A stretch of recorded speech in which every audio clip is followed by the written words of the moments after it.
House in Baltimore, and one of my dear friends onto the program to talk all things Ravens. It was good to see Mike Silver out in front of the purple and the Lombardi trophies and bringing the NFL.com mojo and NFL television out to Owings Mills on the eve of the season. And Silver, man, we thought things were going to be quiet around here in Baltimore. I mean, it's kind of a quiet off season. Then Joe pulls the back, Urschel's out of here, you show up, and Colin Kaepernick might be a Raven, right? Well, the Flacco and the Kaepernick could be related, and that's, you never want to hear quarterback and back injury at any time of year, and certainly not going into a season. So hopefully for Raven fans, this is not an expensive thing with Joe Flacco. If it is, and you want to win, and I would imagine John Harbaugh does, because he probably has to, and if you want to have a fighting chance, I think you would be stupid not to look at Colin Kaepernick. If you believe Joe Flacco will be okay, and you're just talking about, do we sign him as a backup, it's a different conversation. I hope it happens one way or the other, and I know that Colin Kaepernick hopes it happens. Well, look, I mean, anybody that follows you knows your politics on this, and you would sign Colin Kaepernick, all things being equal, but make the case for the football side of this, Mike. And I know Luke tried to do that out at our website this weekend to say, look, put the politics out of this. Is he the right fit? Is he the right quarterback? Is he a guy you want to be your backup quarterback if that's what he is? Is he a guy you want to be your starting quarterback if Joe Flacco takes the wrong hit in Week 3 in London or whatever? But, from a quarterback perspective, from an NFL perspective, you look at Kaepernick, and it's very easy on the outside and say, well, he's a little damaged goods, but I think everything in San Francisco was damaged goods the minute Jim Harbaugh left there, right? I think it's complicated. Now, first of all, I don't know that take the politics out of it is necessary to discuss it or fair, and it's a nuanced thing, but, I'm not Steve Bisciotti. It's not my business, and certainly that's his prerogative to consider those things. There are a lot of inflamed emotions. There have been some things that, as, radical as I am, probably I would not say publicly, or at least would clarify, although I certainly respect his right to. But I just, from a football perspective, I think it's silly to suggest he's not one of the best 64. And I think he's probably one of the best 32. Obviously, 5 years ago, Raven fans know he was 5 yards away from an epic Super Bowl comeback, which, kind of like what Tom Brady just pulled off. It would have been very similar. 28-6, I believe, was the score at the low moment. And, he did some insanely prolific things in big games and almost got back the next year. He'd thrown a pass about a quarter-inch higher over Richard Sherman's hand, he would have been back. So we see the potential, and I've heard a lot of football reasons why people don't think he's as good, and, I think it's valid for people to discuss him. But to me, when you start comparing him to people like RG3, I just, from a tangible and intangible standpoint, it's hard for me to believe that someone would rather have RG3 than Colin Kaepernick if you take the political backdrop out of it. So, there's all that. And then Colin Kaepernick, I understand he very much wants to come to the Ravens because of his feelings about John Harbaugh, and they've had lots of conversations, and, he feels good about the city and the organization. So, I believe that's where he's at. But I think you can make a case, if you're Colin Kaepernick, that the best or most prudent move might be to just chill and wait to see if there's a Teddy Bridgewater type injury, or hopefully a little less calamitous, but a season-altering injury to another starter. Because to me, there's nobody else out there that you could call that could give you as good a chance to come in cold and have a chance of winning. Mike Silver can be followed on Twitter at Mike Silver, and, of course, at NFL.com. And does it better than anybody. He's been running around all these camps, and you came into Baltimore and you spent a day here.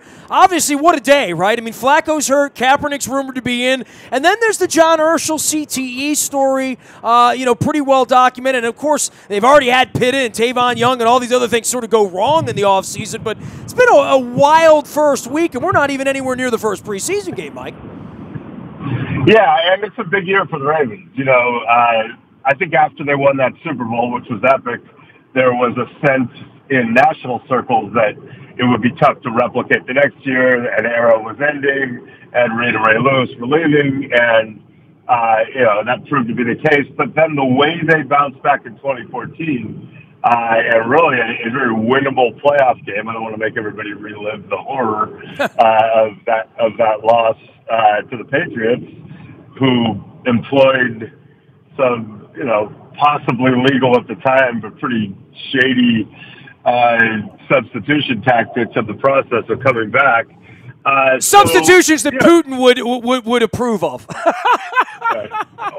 Putin or his satellite government on Pennsylvania Avenue down the road from you guys. But listen, that was great to come back like that. And they have, in some ways transitioned that defense and found some other difference makers. And you've got Terrell Suggs still hanging on, fighting through, some rough physical years. And, on one hand, I commend them for not just winning that Super Bowl and then going into a total rebuild. But, now you're at a stage where it's leveled off enough that I think John Harbaugh will be under a lot of scrutiny in 2017.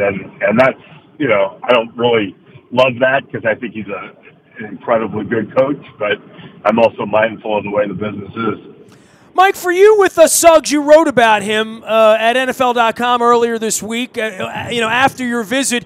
I almost laugh at him in leadership to some degree because I've been around this, and I've been around the Ray Lewises and the Ed Reeds and the guys who really have led, and even quiet guys like Matt Burke that you wouldn't call him a leader, but that's all he was. For Suggs to be in that position, it feels like he wants to embrace it. He talks about embracing it. My concern is he's really not a three-down guy anymore, right? I mean, at this point in his where he is, he's going to be more of a situational guy, right? Well, I mean, listen, we're talking about a guy in his 15th year who's, in my opinion, going to be a Hall of Famer and, has been incredibly productive. A guy who came back from a torn Achilles in May and was part of a Super Bowl run, which, I think is unprecedented. Tore it again. And, in my opinion, most athletes I've covered, as great as they are, you tear that other Achilles in Game 1 of 2015, you've won your Super Bowl. You've done all those things. You're kind of a bigger guy. You need to be able to push off. Most people, I think, are done or at least relocated and hanging on. So to me, it's all gravy. But I don't know. Maybe he's a situational guy, but I still think he has a surprising amount of value given how much he's played and what he's done. So much of it's going to be how that defense grows up around Brandon Williams and around C.J. Mosley at this point, and what they've done on the backside in the secondary. They've obviously, Ozzie went all in draft to make this defense better, and I know John likes what he sees in the early going from the defense.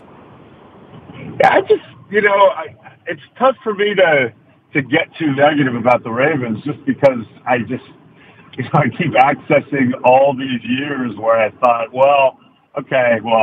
Ray's old now, and they don't have a quarterback. We went through that for a long time, man. All those guys from that 2000 Super Bowl team are gone, and there've just been so many times where I thought, it's ending, and they're going to have to figure something else out, and then these guys I never really heard of end up being really, really good, or they just find a way when they don't seem as good. But so, I don't know. I mean, I feel like, Ozzie's not going to hit on every pick, and John's not going to be perfect, and Flacco's going to have his rough moments, and there's going to be transitions. And it is possible that we're, you know, we're seeing the end of this and it's going to be an abrupt changeover. But I keep, you know, a lot of me just thinks, they'll probably find a way. They'll compete and win games that they weren't winning, you know, the last couple of years as much, and they'll end up being good. But, you know, it's going to be really interesting though, because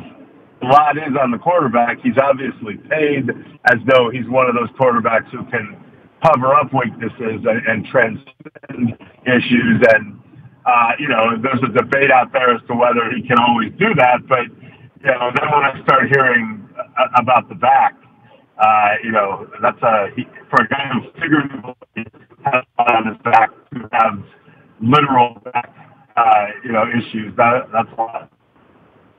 He is Mike Silver. You can follow him out on Twitter as well as at the NFL Network and NFL.com. And, you know, I want you to take a moment just from the Baltimore perspective. Goodell came in here the other night to do a fan forum.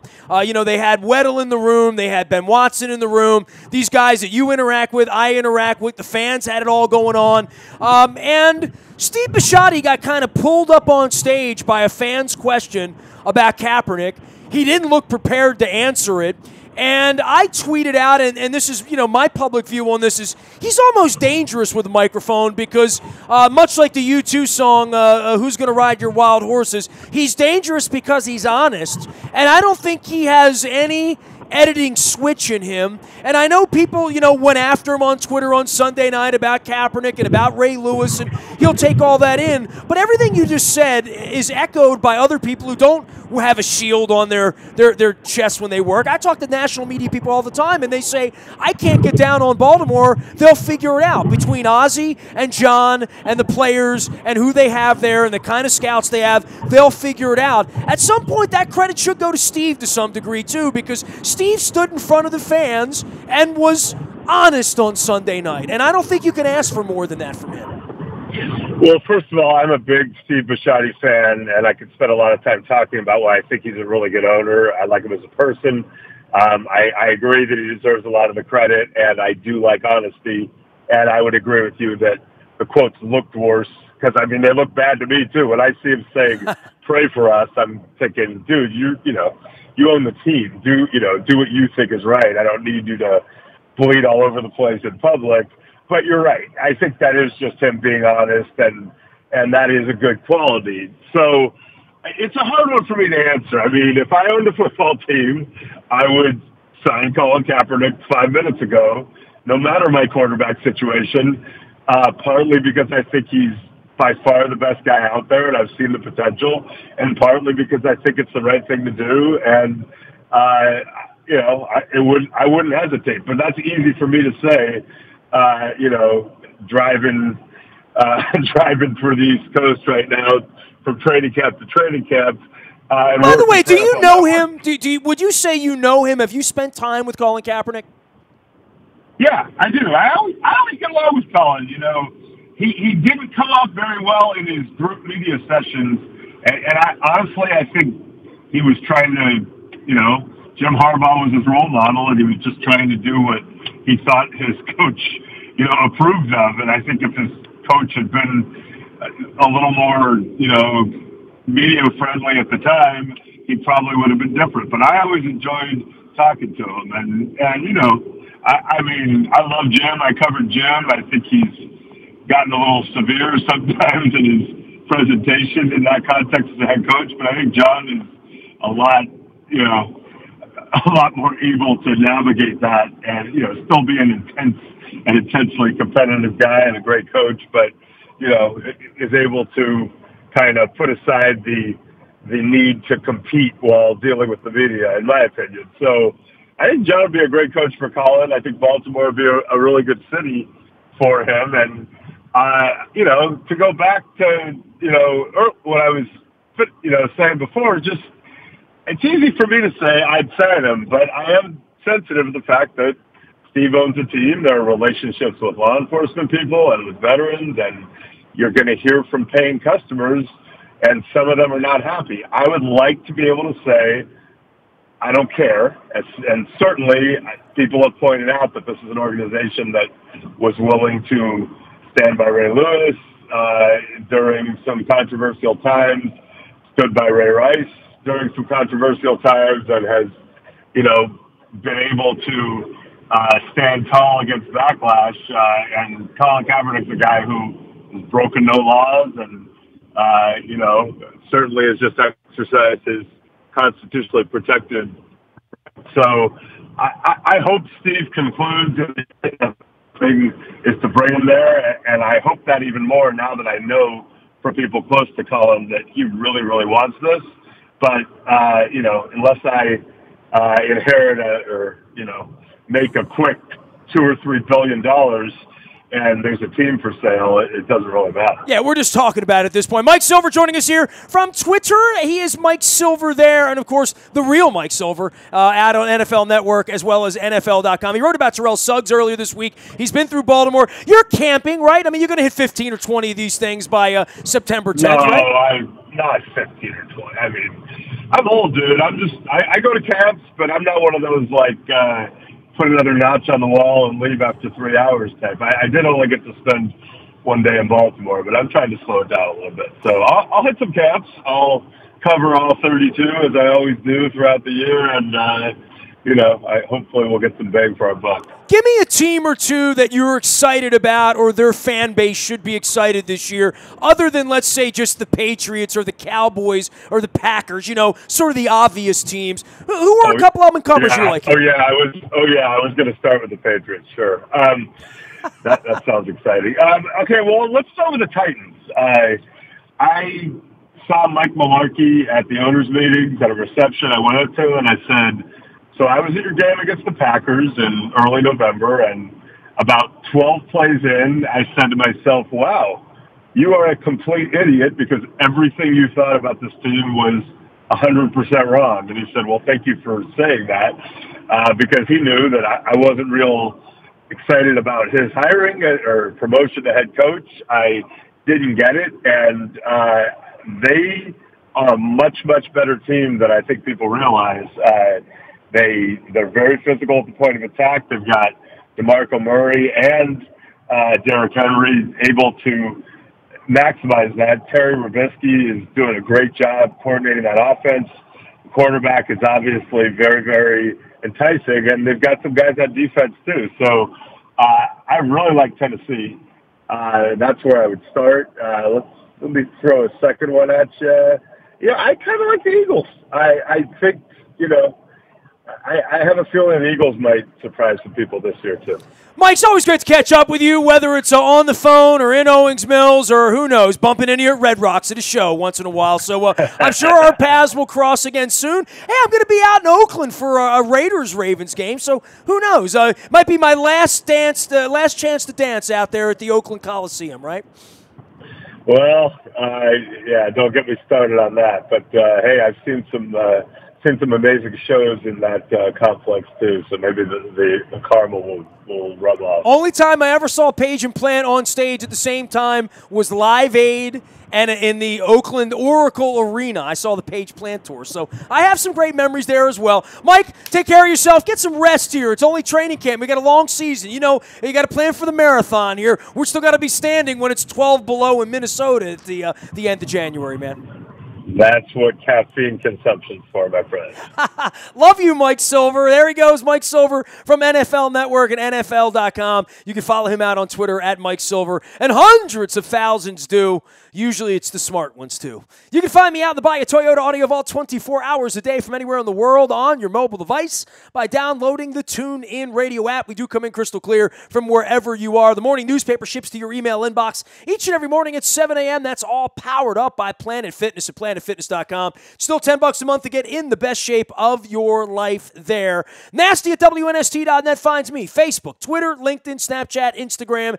Anywhere we travel, you travel with us on your mobile device. We are WNST.net, AM 1570, and WNST Towson, Baltimore, and we never stop talking Baltimore sports.